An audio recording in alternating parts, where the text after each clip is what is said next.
Hi, I'm Eddie Burke. I've been the bartender at the Hollywood Improv for 40 years, and this is my podcast, Eddie's Bar at the Improv. Here we go. Hey, guys. Welcome again to Eddie's Bar at the Improv podcast.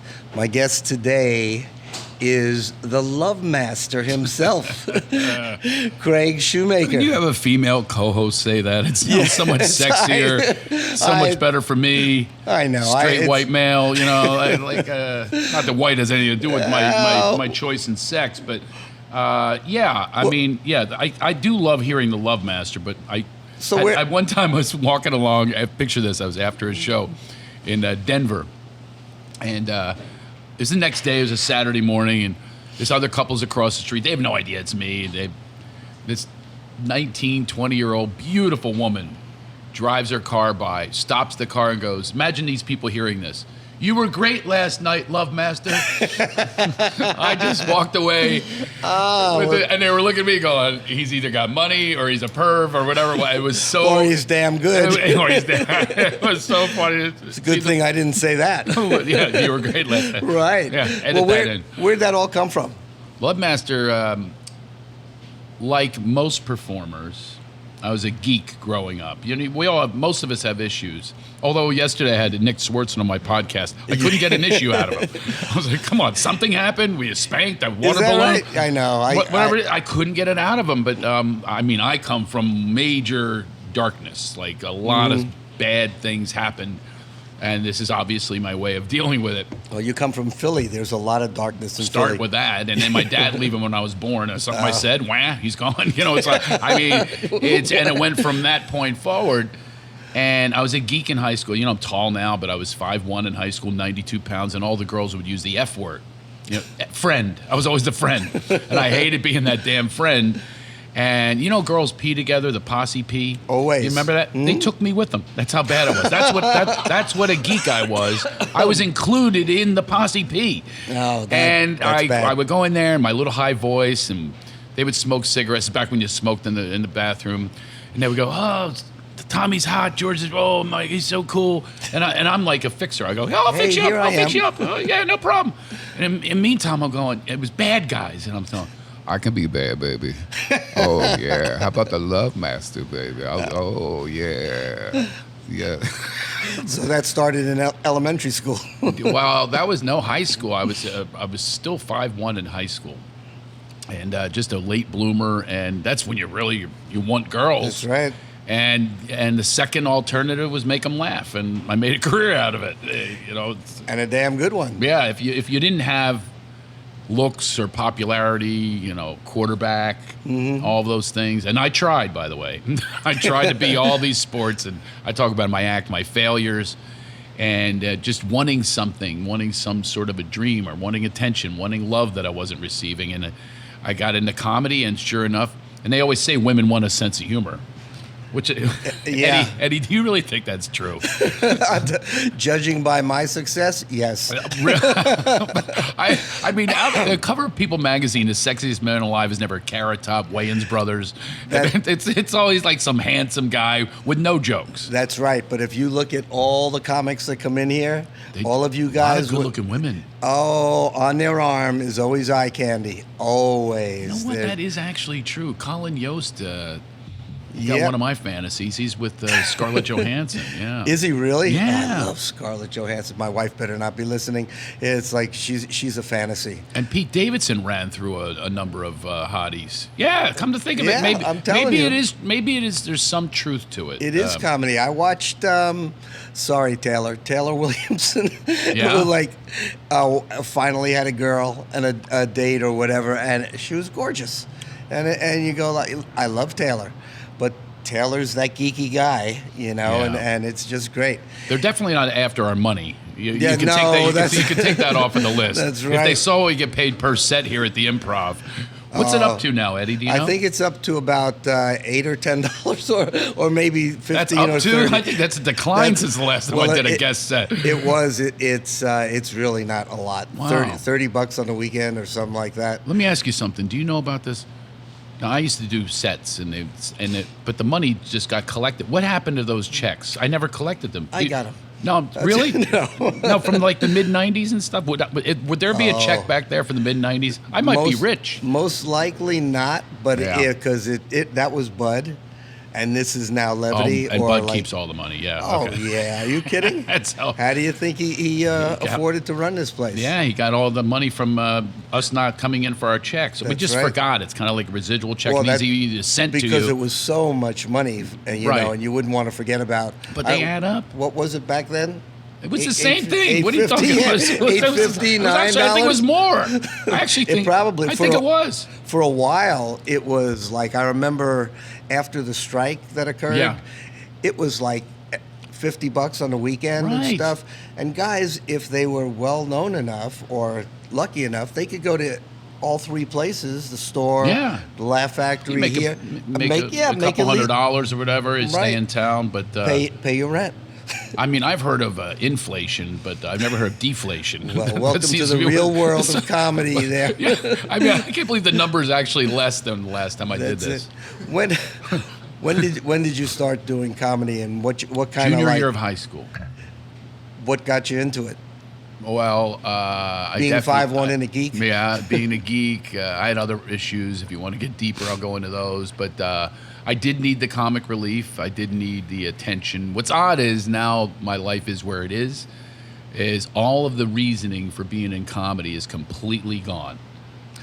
And everything has shifted into another reason for doing comedy. And even that, I'm still wondering how long I am in this business. But junior year of high school, it's a long time ago.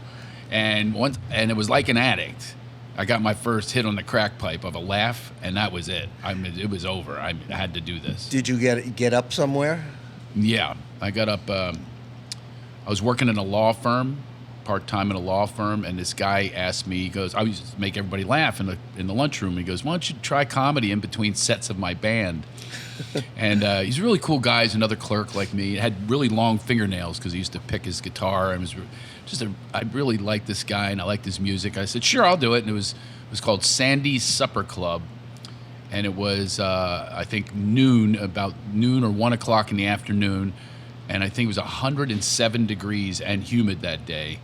And I'm white, but the crowd was probably 90% black. And I brought 6 white friends. And I told, I did some impressions. But it was like, well, here's so-and-so as a white, I mean, like that kind of thing. And I would tell a joke and add a celebrity into the joke. Because I used to do impressions. Like Rich Little was my guy. And that was really how I got started. And became a headliner fast because I did impressions. How was that experience? I mean, did these people accept you, or like, we're waiting for the band? Well, Get off. Yeah, the band had been on in between sets. They said, "Here's this guy. He's a comedian." And I went up and did. This tells you how long ago I did Jimmy Carter smoking pot. Oh, So we're going way back. way back, yeah. I just go, "That's damn good reefer." I think that was my first joke I ever told. That's damn good reefer. But anyway, I would do because that's what I did. I smoked a lot of pot back then, so I would just put the celebrity. It ended with Curly from the Three Stooges on the ground. And I'm just spinning around. And I really committed. And they laughed. And there was something about it. And then I started to go to comedy clubs, which were actually just growing and forming at the time. This is back in the early 80s. Yeah, that back in the early 80s, there were like, in LA, there were maybe a handful. There was these, the Store, Us, Yeah. and the Laugh Factory, and maybe an open mic here and there. But there weren't all the other not throughout places. the cities. No. I was in Philadelphia. I started a place called Stars, and Grandma Minnie's had comedy. A lot of them they would have like a country western thing. So, but then that started to fade. That's what happened in comedy is you have disco and that faded. So they would go, oh, we have a stage. Let's put comedians up there. So it would be this big disco ball, and then people would be really far away on a dance floor that was once a dance floor. And then there was country western with John Travolta with the urban cowboy. So you'd be next to a bull, mechanical bull, whatever the trend was.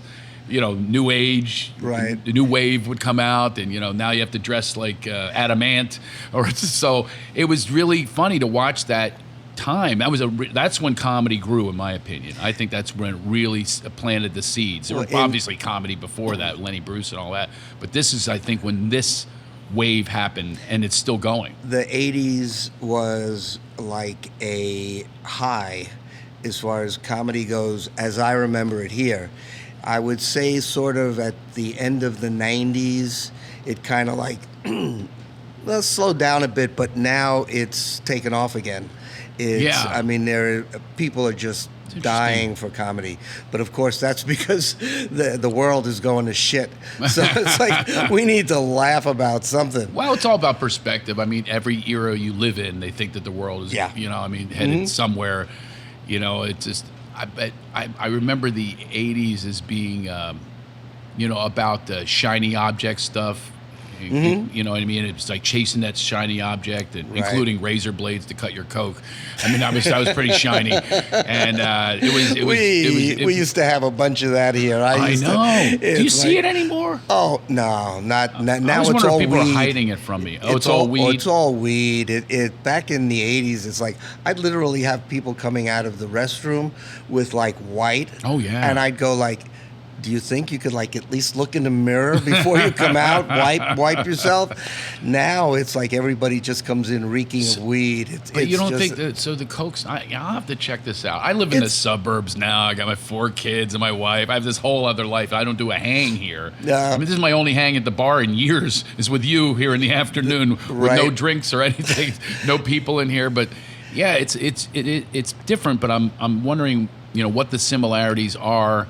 I came in the other night for your anniversary, and it was really interesting to me to reflect. It was a major reflection night for me because I saw the faces, that yearning face, that dreaming face, and I recognized it as me back in the 80s. I mean, I was looking at these young there, and I was just fascinated by, well, what are they thinking right now? Like, do they think I came out here, I need an agent, That's the first thing I do is I stop people. I go, you don't need an agent yet, okay?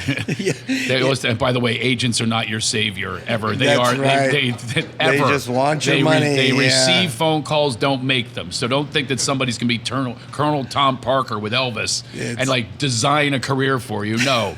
If you're hot, you're hot. There's an illusion of heat. I'm looking around. I'm going, oh, that one's got an illusion of heat. That one has one. And then I saw all the ones that are on my side of the street. The ones that had the heat at one time. I looked at over in this corner over here, four guys that all had series in the 90s. And now they're over here on this side. And then I looked at the table over here that doesn't exist anymore. And it was a round table, Bud's table. Round table. And that was a dream then, and it doesn't exist now. There must be some form of it. But I would go, if I would only be invited to that table. But I was, at that point, get out of the aisle. Get out of the hall, get out of the hall. Oh, you remember all that. I was a get out of the aisle guy. Yeah. Until I hit. And then I'm over at the table. And then I made it.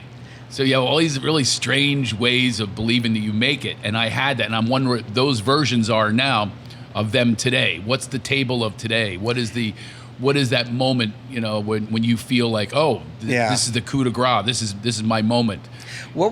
Since you brought that up, what was your first time performing here?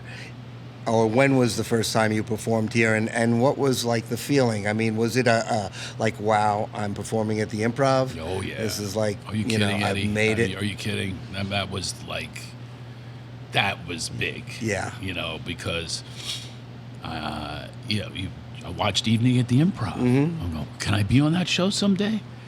And there I was, an Evening at the Improv. And I was on with my first episode was with, do you remember the show called Webster? Sure. Little guy. Yeah. Emmanuel Lewis. And I will never forget. And he was a big star at the time. Even that he was talking to me was huge because I moved out here to Philadelphia. And so our local celebrity was Captain Noah, in the morning. You know what I mean? So here I am with a guy. Captain Kangaroo, yeah. No, this guy was Captain Noah. We never got the Never Captain got Noah. He was Kangaroo. national. This guy was a local guy, and we had Sally Star, Gene London, who just passed away a few weeks ago. That's who we watched. They were our local celebrities and grew up with them. But this was like, he big star. He pulls me, we go into the bathroom. He said the oddest thing. I'll never forget that. He goes, he says to me, and you realize he's, I'm 6'3", and he's like right, like belly. His eyes are on my belly, and he goes, "Pull your zipper down." Being nice. He says to me, "Pull your zipper down." I'm going, "Is this my welcome to LA? What's going on? I have no idea where he's going with this." And I said, "Okay," and I pull my zipper down. He goes, "Now reach in and take your shirt and pull it down." He was giving me a fashion tip. Right. Oh, God. That's hilarious. Now I got head later, but anyway. In the back, privately, yeah. But when I was on the stage, the same stage as every idol has ever shared. And I still have these moments where I'll go, I play old theaters. The Balboa Theater in San Diego, or even the Improv in San Jose was a theater from 100 years ago. It's a landmark. And then I go way back to way before my time, and I go, oh, this is Fanny Brice. This is W.C. Fields. This is, the true pioneers of comedy was vaudeville. And I do not take that for granted. I go, hey, man, you're doing this. You're on this big platform in front of sold-out audiences. How did you learn that you were getting a spot? I mean, was it Bud? Did he tell you? No. It took me a while for Bud to get it. But Bud's like, Bud's like LA. Like if he feels the heat, he's a heat-seeking missile. Yes, he is. Oh yeah. And he's the first to tell you that too. Oh, is that right? Yeah, when a celebrity walks in, he jumps on him. There's and he was never shy about that. Oh, really? Oh, yeah. And he admitted it. He goes like, when that's part of business, part of branding, man, right? That's right. Well, that's what he did with me. I was get out of the aisle, and then I started getting an NBC contract and Comedian of the Year, American Comedy Awards. By the way, here's an odd story for you. So we don't have an Oscars, which really upsets me, by the way, to this day. There's no comedy category, seriously? Yeah. This is no bragging thing. Comedians are the greatest talent in the world. You won't get an Because we argument choreograph, we direct, we produce, we perform, we write. We have to do every single bit of it. We don't have makeup, we don't have CGI, we don't have anything except us. And that, to me, it really upsets me to this day is how disrespected we are. They'll use them to be a host, a clown. Right. I'll get up there. But no, then when it comes to... best short film sound editing. Yeah, it's never a comedy. Which is completely strange to anyone in the country. But they would absolutely love to go, hey, I remember this guy in this movie. Oh, my God, that made me laugh more than ever. He deserves that Oscar. So our disrespect really upsets me. So they had this American Comedy Awards, which also, it got a little respect for a while. It was on ABC. And that still doesn't exist anymore? I don't think so. No, it does. It was George Schlatter produced it, obviously from Laugh-In, and that was another thing for me. So I thought, again, my goals kept changing. My goal now was get this American Comedy Award, and the career is good. We're good for a while. And that's what I thought. And that's what I thought. And you did get it. And so I'm in the audience. It's...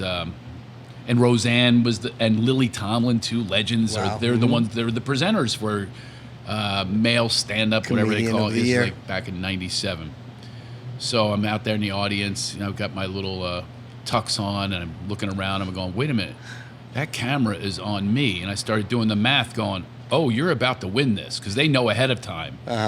They put me a little more up front, and I'm a unknown. The previous winners were Ellen DeGeneres, Jeff Foxworthy, Jerry Seinfeld. I figured if I get this, I'm going to have my own sitcom about a gay redneck in a show about nothing. So I'm thinking, my God, this is it. Bam. Envelope. Craig Shoemaker. And I had a pretty cool speech. I had all these people that's another thing about LA. I had people calling me, anticipating I might win. They're going, hey, you're going to mention me in your speech? Like people were lobbying to be mentioned? To be mentioned in my speech. So I almost got annoyed by it. I'm going, hey, you had nothing to do with this career. You weren't playing some lounge in Wingaloogie, Michigan. We had dinner 7 years ago together. Right. Or they just think that they're a part of it. And so few are. They're not a part of the process, but they jump in when you're hot. Right. So I'm going, I'm not going to mention any of them. That's what I said to myself. So I said, a lot of people are asking me to thank them for helping with my career, I said, I'd like to take the opportunity to thank the people I'd like to help me with my career.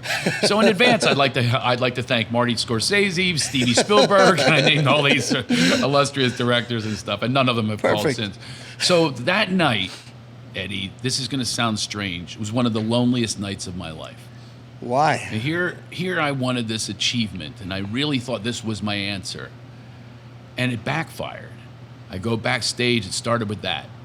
Because comedians are not, I'm generalizing, are not the most community-oriented people, village-oriented people. And even if there is a village of them, backstabbing, from the best, by the way, backstabbing from a comic is absolute genius, you know, because the cynicism comes across as, you know, it's the attacks are going to be from the greatest weapons that they can possibly create, because these are the weapon creators. Right. This is what they live to do, is to take down character and take down and dissect you. And so when they're getting on me for now, I'm the guy, I'm in the spotlight as where'd this guy come from? They're going to take you down. Then I show up, I'm going, well, now where do I go? I'm alone in this limousine. Guy goes, where do you want to go? I go, let's go to the Comedy Store. Let's go to the Improv. And I walk in here with my award. Nobody knows a thing. Knows a thing. They were going, oh, they turned in their backs. Look at him. He walks in with his award. Taking it down, take you down a few pegs. And it reminded me how I got into the business was I was taking down pegs and pegs and pegs by bullies and things like that. Well, here are the ultimate bullies. Isn't that amazing? With the weapon of their mouth. It's amazing how when you accomplish something, right away you're a target. It's not a right, congratulations. You're right. You're a target. You're it's right. like, okay, he's here. Let's get him back down here. Correct. You know, and that is, it's so wrong. You got to appreciate people for what they've accomplished. You also won a couple of Emmys, am I right? Yeah. For well, one I was both. I was so drunk though. My drinking days and coke days. It was so bad that I fell off the stage. Oh, gee. Where was this? This is the days before YouTube, thank God. But I mean, you know, there's all these phases. There's that phase, the chase, and then there's the achievement. That didn't work. And now there's the wisdom phase. And that's what I'm in right now. It's the gained wisdom phase where I can walk in here the other night and have this reflection and thinking about where that one, what phase that one's in, what phase this one's in, and what phase some others are in, you know. And it's... Do you feel like the process phase, to me, it's all about the process, everything. It is. When you accomplish something, even if you win the World Series or whatever, it's wonderful. But the battle to get there is what it's all about. But that's the thing. There's no there. That's what I've learned. Yeah. You know, here I am. I've got other awards, too. I won Best Supporting Actor, whatever. I mean, these are the loneliest nights of my life because you get there. I'll never forget. I shouldn't mention his name because it's so fresh with Kobe Bryant. I will never forget this. When he won his first championship. Wow, everybody's going crazy. I mean, this is the penultimate moment of his life. This is when he worked towards that hard work. Right. And no one worked harder. He gets there, put a microphone in his face. His first words were, wait till we get him next year. I'm going, and he gets the fans. He go, we're going to get him next year. I'm going, really? You couldn't give it like a beat of enjoyment, a bit of like a rest? You couldn't take a rest? You're already on to next year. And I think so much of society is built like that, where it's the chase. You're into the chase, and I'll tell you, I said this on Instagram the other day. I posted a video of my daughter and I dancing. Oh, that's cool. That's nice. And the cynics would approach that. He's using his kids, whatever they do. You know what I mean? And not into it. People that no interest in kids. People. But they're not understanding. The reason I'm posting that is I said something like the chase was on back in looking for women, you know, looking for my, you know, for a dance, looking for something else. And this moment in time is timeless. And that's the thing with the Kobe thing too. It's timeless. The things that we leave, the legacies that we leave. And if that's my legacy, not winning an award or whatever on my resume, my bio. Thanks for not mentioning it, because they always do that. They go, and he's been on, it's meaningless. This has meaning, and I'm trying to get that across to people. If I post that, it's not a bragging, look at me and my daughter. Hey, look at our moves. Quite frankly, no one's going to cast me in Dancing with the Stars based on these moves. But your daughter may get on. But it was that connection, and that's what I look for. And by the way, everything I do now in comedy is I'm producing a lot now. I'm producing the show Comedy Kitchen. And I sat there yesterday going, we had all these great guests on. I'm sitting there going... That's a podcast that you have. That's leading up to the Amazon Prime series called Comedy Kitchen. It's a role reversal show where we take famous comedians and turn them into chefs for the judges, and we take famous chefs and I turn them into comedians for the judges. It's got to be a trip. It's such a trip. And to watch everybody in the kitchen and they're having fun. And comedy and food are two really cool things. And I can just see this. You know what I mean? So I didn't realize until we really got going. We got all these great guests, celebrity comics and things, and I had a great musician on the other day as well. And it's me. This is my wheelhouse now. As my life is. So here's this crew, people with part of my production company. Even Sergio's here today, and I'm looking around. I'm going, this is me to the T. It's not the backbiting. It's not the we're on a team together. We're not against one another. We're congratulating each other just from doing good work and listening to one another and connecting. And it's with my best friend, Tony Luke, one of my best friends from Philadelphia. He's in the restaurant business. He teaches them. I mentor him in comedy, which I know so much about. I share this. And then I have the other comics help him. And then, of course, you have all the different approaches. You have two that'll say, get out. We need no more comedians. And then you have once in a while, like Maz Jobrani saying, make sure that you become you. And, like giving them good suggestions. And then we're talking about food. And who doesn't have a relationship with food? We all grew up with, we have to eat. And we have a comedy club food. We have food that we, Thanksgiving time or holiday meals with family, which cause comedy as well. So it's this unique blend. And this at this moment in my life is the happiest I've ever been. I got the family, and then creating a show like that, which we already did some episodes of one, and now we're doing these podcasts. So you got humor, laughter, bonding, and I'm watching each comedian that we have on. It's not in a braggy way. They all go, it's over?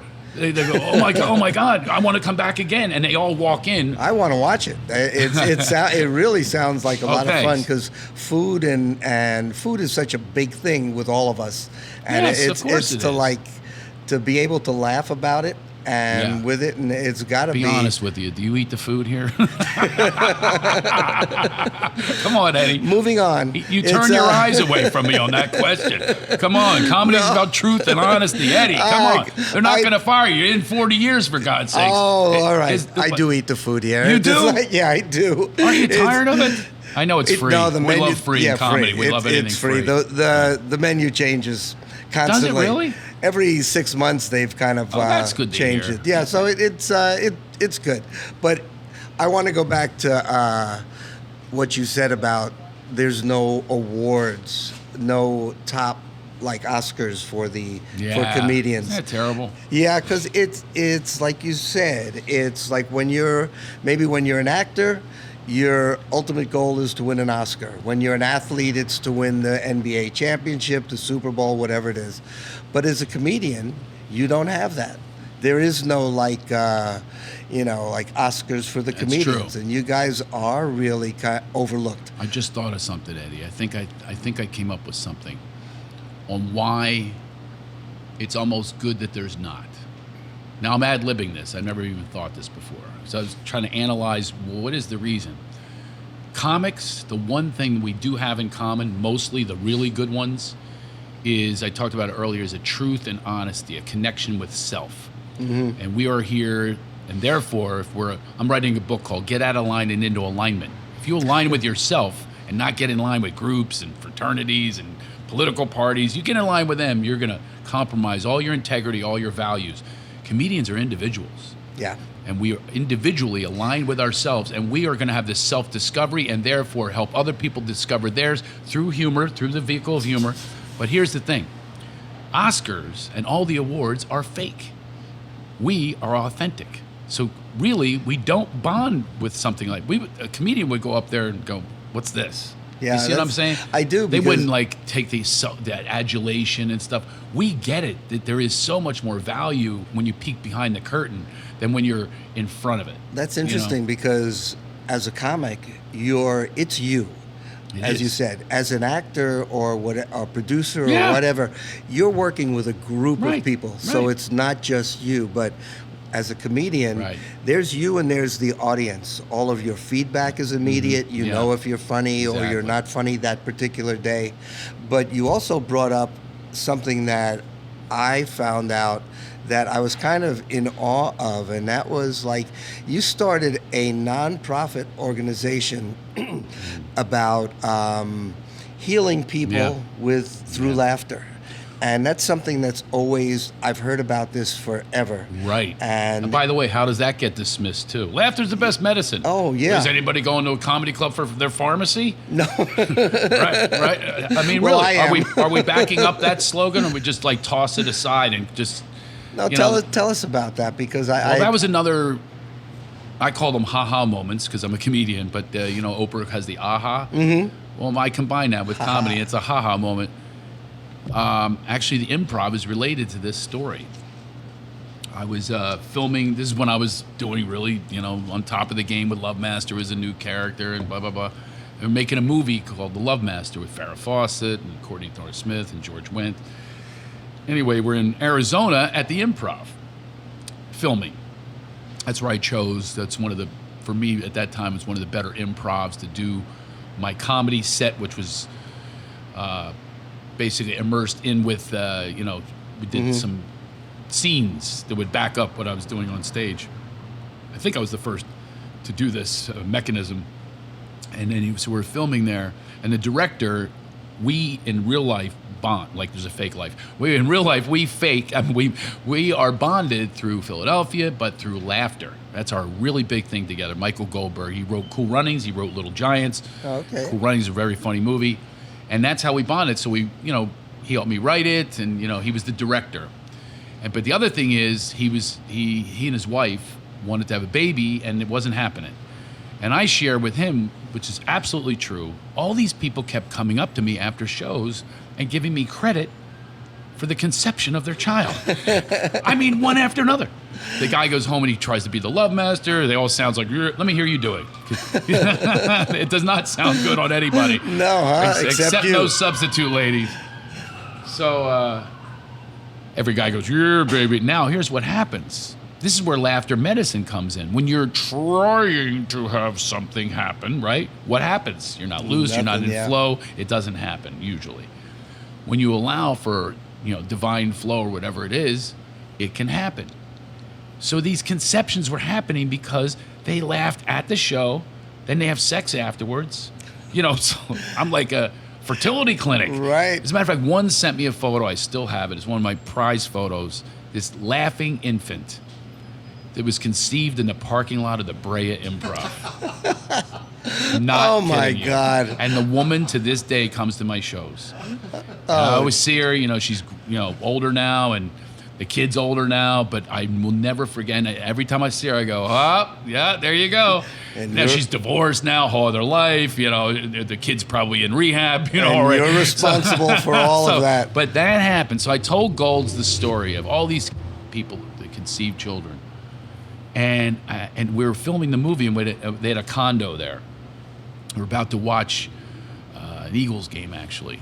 And she whispers to him, "I'm ovulating." I said, "I heard you." I said, "Try it." I said, and they go, "What?" I said, "I'm going to go get sandwiches, and I'll come back, and you do the Lovemaster and see what happens." Baby Kayla was conceived. Wow. And born 9 months later. Michael and Karen Goldberg had baby Kayla. And then... a year and a half after, he got brain cancer. And they said, you have 3 months to live. And you don't know this about me, Eddie. I'm a real rescuer. It's kind of like a good thing, and sometimes wander into a not such a good thing. Mm-hmm. And learning a lot of lessons in that department too. But I really do love fixing people. I find people jobs. I mentor people. I really get a lot out of it. Good sometimes it's not good. This one, I said, what can I do for one of my best friends? What can I do? Well, I'm a comedian. He loves laughing. Laughter's best medicine. I went on this huge deep dive exploration, getting a doctorate and everything else, and working in a cancer facility, coming up with this unique thing called a guided laughitation, because I'm into meditation. I said, how come you can't laughitate? It'd be a lot more enjoyable. I would guide people in these guided laughitations, because one thing I did find from Patch Adams, Norman Cousins taught me a lot. I studied that in Anatomy of an Illness. That's the name. I was trying to think of his name. He had a incurable disease. Right. He went into a room somewhere. He and kept just locked laughed. himself in with Three Stooges tapes and Marx Brothers and Candid Camera. I went, whoa, wait a minute. That Patch Adams comedy is subjective. Laughter's not. The act of laughing is not subjective. You don't need a joke. You can actually choose. I could do it right now. So and you, by the way, contagious enough where I looked at you when I did it and you laughed, right? So it's contagious. So that's another thing. We're just going to toss that out. It is a contagious thing. It happens every comedy club every night. You can also have dark people that can affect the crowd and can take away the laughter and the flow. So I started this program, developed it, and he showed up at every one of them at this cancer facility in the Valley called We Spark. And then I started doing other places, and then he would come to comedy clubs. I told him, your prescription, everybody. And I would have them come in the next time, the cancer patients. I'd say, what movies did you watch? Don't keep it to yourself. Let's share it. Let's watch movies together, whatever it is. Let's bond from laughter. Let's get all these effects. I found out all the effects that happen when you laugh. Literally, healing endorphins are being released. Literally, oxygenating your body. Literally, relieving stress, right? Which is a huge cause of disease. Because your immune system helps your immune system, all that. So I've got all that down, all the doctoring stuff. And Gold showed up at all of them, comedy as much as he could, and he lived 15 years past the prognosis of 3 months. And I'm not saying I'm some savior. I'm just saying he had more of a will to live. Because, my God, if you have cancer, you've got to be hooked up with tubes, and it's like, who wants to live? Even the stuff they put in your body is called the Red Death. Right. And I even said, when Laughter Heals, our organization, now we're nonprofit, by the way, I said, can't we change some of the names of chemicals that are going to your body just to make you feel a little better? Like, instead of the Red Death, how about Santa Claus is coming to visit? It's like, there's something like you feel like, or happiness, exactly. That's going good, that's in your body. But we're so conditioned in this country not to laugh. Comedians are censored. We're the first ones that are censored. We're the first ones that people attack if you say something that they object to. We're all sensitive to comedians. But meantime, you let everybody else just run wild with discrimination and oppression and things like that. And we're trying to relieve depression through laughter, and yet we're taken down like we're like our court jesters and beheaded for telling the truth to the king. And so he lived fit, and on his deathbed, I visit him. And by the way, 9 different times, cat with 9 lives, they said, oh, go say goodbye to him, he's done. But he kept surviving. But he had a will to live. He wanted his daughter. He wanted to know his daughter. It was one of his motivations, and he wanted to laugh and enjoy and have much joy in his life, and he did it. He's in a coma, and I visit him over in the Valley in this hospice care. And I said, Golds, we recorded it, by the way. We filmed this, so you can see it in a documentary we're doing. I said, Golds, I don't even know what else to do. You're helpless. I said, I want to be your friend. What could I do for you? And he's just in a coma, staring into space, and I said, you want me to jerk you off? I said, I've never done anybody but my own, but I'm willing. I said, I'm really good with my own. I said, I'll give you a little handy. He came out of a coma, Eddie, and he goes, ha! Are you kidding? He laughed one more time. Oh, and I feel great that's my legacy that I gave to that guy. I gave to my friend. Wonderful. I felt wonderful. He died 2 days later. Hey. But one last time, he came out of a coma to give a laugh, and it made me feel good. But not only that, to help extend his life, and to extend other people's lives if they even listen to this podcast or go to laughterheals.org. Help us out. We're really trying to do some good in the world. I think this is phenomenal because it's like, I've heard the Norman Cousins story. Yeah, I guess everybody has. Yeah, right. But it's like, when I found out that you did this, I was like, wow, how needed is this? Yes. It's so needed because so many of us walk around depressed or whatever and not realize all you got to do is laugh and let yourself. You said the right word, by the way. You literally cannot laugh and be depressed. It can't exist in the same space. I know. Watch this. I'm depressed. I know. Right? Now, am I depressed in that moment? No, absolutely not. For that one moment, I am not depressed. 100% not depressed. Where is the organization? Well, we exist. We're your neighbors out there in Westlake, and it's a 501c3, laughterheals.org, and we have a lot of missions that we're doing right now. We just helped the first responders that helped us with the fires and the shootings, and we gave them laughs. And by the way, here's the other thing that people don't realize. You don't have to have a disease. You can't go comparing, I've got worse than you, I've got worse than you. We all have. Yes. We all have something. And here's something that people don't realize that I discovered, and I have a manual that I wrote, and it's the caregivers so many times that give so much that they're losing themselves and they don't laugh. I'd have a worse time with the spouse of a cancer patient than I would the cancer patient. Yeah. Cancer patients go, I'll do anything. I'll do anything for my survival. I don't want this. What do you want me to do? You want me to laugh? Ha! Right?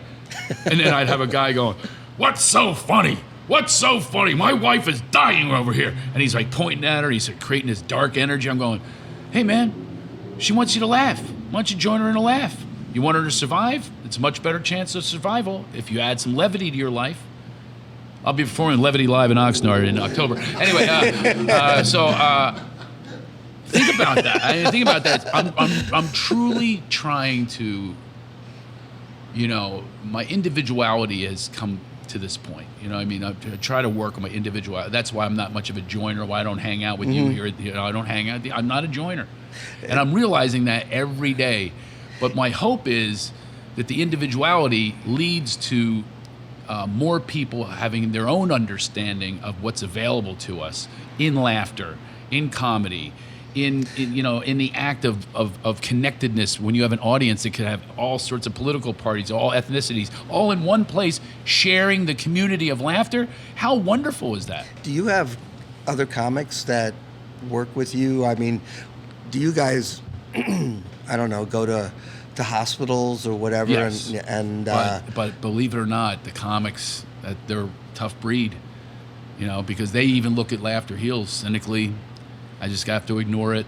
A lot of times I don't go on social media because I'm trying to come from this conscious place, a mindful place, and that's not, I divide things up into The Wizard of Oz, my favorite movie, and I actually talk about it when I speak. I do speak now as well. I do speaking tours. Speaking engagements. Talking about Laughter Heals and things like that. No, I love this. And I divide it up into mind, body, and spirit. It's Scarecrow, Tin Man, and Lion from The Wizard of Oz. All in union, you're at your best. But comics are often just Scarecrow. They're afraid to wander into the heart and the soul. Mm-hmm. And to me, the greatest sensitivity, are they too sensitive? Afraid. No, people are afraid. Just afraid. Our lives are predicated upon fear. That's how people succeed in politics. It's how they get people to go to wars that we shouldn't be in. They do it through fear. It's a mechanism that's been around since the beginning of time. So my individuality and my process, I have discovered this. Mm-hmm. So I try to share it with people, but you can't. There's certain groups, it's really difficult to get that through. So I just put the message out there. Maybe one person listens to this podcast and goes, hey, that sounds like something I hadn't thought of before. And their mindful self says, maybe I'll find out what I can do for Laughter Heals. I don't know. I'm out of the pitching business. I don't like promoting. I don't like any of that stuff. It just smells funny to me. Except he's performing at Levity Live in Oxnard shortly. No, that's actually not my next gig. My next gig is it's sold out, so I don't need you. In Roseville, California. I do have a Ventura date. Go to craigshoemaker.com if you want to join in on any of this. I want to start a laughter movement, by the way. Okay, well, I want to help. I want to get involved. I love this. This is. I got one member. Here I am. He's facing me right here. Hey, like I said, when I found this out. Wouldn't it be great to have a laughter movement? This would be great. March on Washington. Yeah. You go against the FCC that tries to monitor the language that we can use, which is absolute. I was going to say poppycock because I thought you couldn't curse on here, but I'm so worried about. Whoa. I'm like, what's the word you're allowed to use? Yeah. Well, no, it's the FCC. Bullshit, it's the you're allowed to say that. Okay. It's unbelievable. That's what's great about podcasts. You say whatever you want, but even then, it's so much ingrained in my brain. I do these morning talk shows, and you see the faces on them going. It's a family show. You don't want to talk about that Lovemaster character. Yeah, Lovemaster, it's a guy about sex. We all are here because of sex. Okay? Can we call it for what it is? But it's such nonsense. And I just want to shift the paradigm and have a base of laughter and comedy. And I think you what can a great do it. base, right? Yeah, you've got all these comedians, as you know, that brilliant, by the way. Yeah, that their job is to make people laugh. Exactly. And that's what you want. And we'll recruit. I want to get involved. I never say this. We're in your area, by the way. I know. You're right. I know. So you were asking me about comedians. A lot of times I don't go to comedians. I go to people that are of service. And, again, tendencies, trends, comedians, not their jam is to be of service. They're of service to themselves. Like I said, that was me. I just wanted to get the waitress's number. I wanted to get laid, whatever the hell it took. That was my goal. That's still everybody's goal. Nothing's changed. Well, that's true. I do want to get laid, but it's with my wife. Right. I have to do some other things for that. Sergio is with me here. Take the garbage That's out. why he fed me good food. He goes, your wife will be much happier with this than your McDonald's that you were trying to order. He pulls food out of my hands at the office. And I'll have candy, and he slaps me, and he goes, I bought these tangerines for you. I like freaking tangerines, but maybe it'll get me laid. Eat healthy. That's Sergio Navoa. Yes. Yes, that works. Sergio is an up-and-coming comic, and this is also something I was saying before. What makes me happy these days is we give to one another. He gives me some things that I need that I have weaknesses in, and I can help him in comedy. Offer to mentor him. Work on some presentations, some jokes, get them jobs. And I've done this, I think it's about at least 200 comics. I'll tell you the people that I helped along the way. What a list this is. Let's start with 13 years old, Dave Chappelle. Oh, my God. 13 years old opens for me. Move out to California, this young guy named Judd Apatow, making me mixtapes to be my friend and say, can I work in San Bernardino with you? Here's one. I was working at Caroline's, and people always used to use my audiences. Chris Rock used my audience. I had really good audiences. I draw an adult audience. They're always filled and good. This is back in the day. And it still goes on. But I'm working Caroline's, and this manager comes up and she goes, I have a client, and Saturday Night Live is here to see him. And I know I don't like guest sets because I do a long show. I'm a marathoner, not a sprinter. I put on a giant play. It's like putting on, Hamilton, and you say, "Hey, can I stop in and do a little dance from King and I?" It's a thing. It's a thing. It's a show that I have prepared. Okay, it's like you stopping in. What's that about? I don't get anything out of it. So she says this, but I thought maybe I could get something out of it. I said, "Yeah, let them go on and." Then they'll be there and they'll see me, the headliner, and they'll put me on Saturday Night Live. So I was a little selfish in this one. I wasn't like Mr. Mentor on philanthropic on this. So he goes on stage, kills. It's fine. I'll follow it. I walk on stage. All 11 people from Saturday Night Live got out of their seats and they signed him in the other room. You want to know what it was? Jimmy Fallon. Oh my God! Are you Signed kidding? him in the other room to a contract, and the rest is history. That's right. But there's a long, long list of people that open for me. I tour with, mentor, and then Sergio's the latest. And works with me, and we work together. And like I said, I'm on these sets of Comedy Kitchen. He's there with us. We're all a team, and that's my wheelhouse. I love that, and that's having great fun. because you're a facilitator. Yes, and and a connector. And you help all these people. And 9 marriages, by the way, I fixed. 9. It. 9. Wow. That's a lot. So you help all these women. It's like women and men, although I'd say probably 7 are divorced now, but still, I can't keep them together. I can make the connection, but it's not like they're calling me. I'm going, here's what you need to do. Whatever works for you, Craig. We don't judge, but I do want to thank you so much for being here. Was this filmed? Yeah. Mm-hmm. No, Jesus, I would have looked. You didn't tell me the whole time. Makeup. Don't worry about makeup. I'm not worried about makeup. I'm worried about what did I do with my face that I contorted. Greg, thank you so much. I appreciate one this. little story that reminds me of the contort. Go ahead. Sergio, you haven't heard this story. So you'll love this because I was heavier before because I really ate bad. You think I eat bad now? I was not a good eater. And he I had wouldn't get you McDonald's today. He wouldn't get me McDonald's. Oh God, I crave McDonald's. Just the breakfast sandwiches. So I had a condo.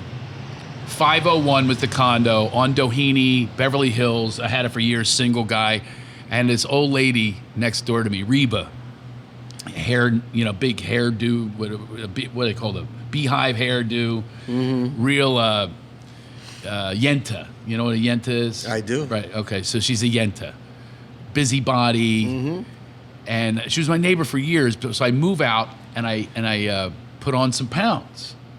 When I moved out, so I come back to visit my old condo, which I still owned, and this guy Nick, the doorman, I'm talking, and she's looking at me, and she goes, "Who are you that you know Nick so well?" And I go, "Well, hey Reba, it's me. It's Craig. Been your neighbor for years." 501, Craig? And I go, "Yeah, 501. It's Craig." She goes, Huh, I didn't recognize you. You gained a lot of weight. Your face, it's all distorted. So Nick's going, "Oh my God, his face distorted! His face distorted!"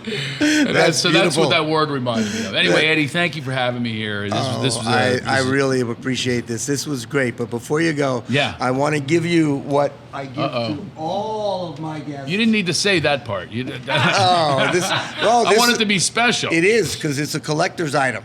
Love it. It's our T-shirt. It's Eddie's Bar at the Improv Podcast. I've even got one for Sergio, because I would not leave Sergio out. That's for you. See, Sergio, by the way, Sergio, you're going to love this. You're going to love this. Let's get this on camera. Sergio. Look what he chose for me, Sergio. Extra large? 2X. 2X. Apparently. I'm distorted.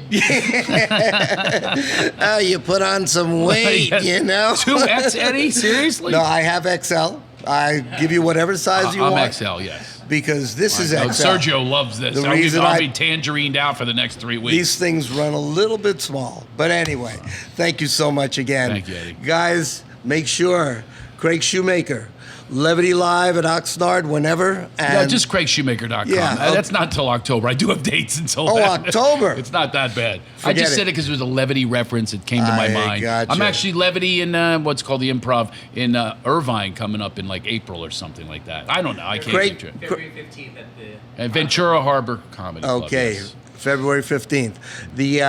With the Lovemaster, Valentine's Day. CraigShoemaker.com. Make some babies at my show. Lovemaster. That was it? I love it. That's as love as I can get. All right, Craig. Thanks, Eddie. Thank you so much again. I really appreciate it.